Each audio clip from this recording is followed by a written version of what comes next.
আত্মীয়তায় সুসম্পর্ক দীর্ঘায়ু ও রিজিকে প্রশস্ততা এনে দেয়।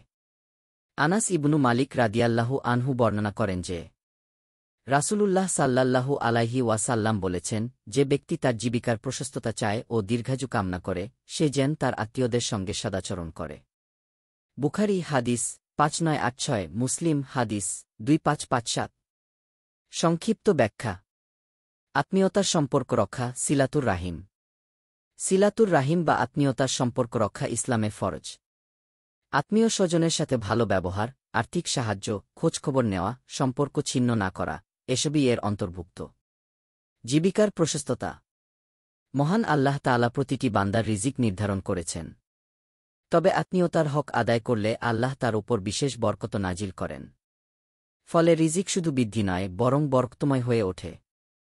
কখনো কম সম্পদও পর্যাপ্ত হয়ে যায়, আবার কখনো অপ্রত্যাশিতভাবে রিজিক বাড়তে থাকে।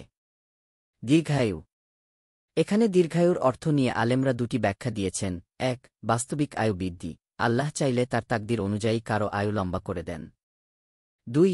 আয়ুর বরকত ও কর্মের স্থায়িত্ব, কেউ হয়তো ৫-০ বছর বাঁচে, কিন্তু সে এত সৎকাজ করে যায় যে ৮-০ বছরের আমলের সমান সওয়াব পেয়ে যায়।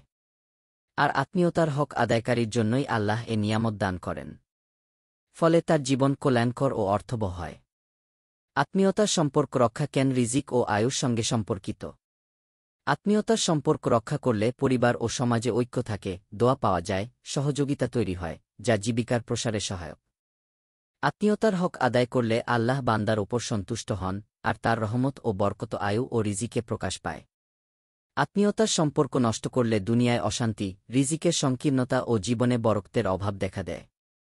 এই হাদিস আমাদের শিক্ষা দেয়, আত্মীয়তার সম্পর্ক রক্ষা করা শুধু সামাজিক দায়িত্ব নয়, বরং এটি জীবিকার বরকত ও আখেরাতের মুক্তির অন্যতম উপায়। যারা দীর্ঘ কল্যাণকর জীবন ও রিজিকে প্রশস্ততা চায়, তাদের অবশ্যই আত্মীয়দের সঙ্গে সদাচরণ করতে হবে।